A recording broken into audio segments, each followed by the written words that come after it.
রাফসান জুফারের বিয়েতে জমকালো সেই পোশাকে দেখা গেছে জনপ্রিয় অভিনেত্রী সাবিলা নূরকে।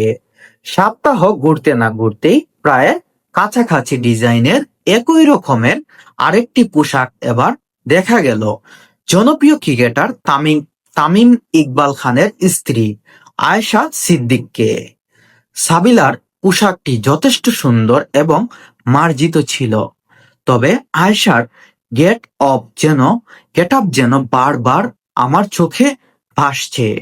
আয়েশার গেট আপটা ছিল মার্জিত ও সুন্দর। বলুন তো কাকে বেশি সুন্দর লাগছে? মেহেদি রঙের এই দারুণ পোশাককে আমার তো দুজনকেই খুব ভালো লাগছে।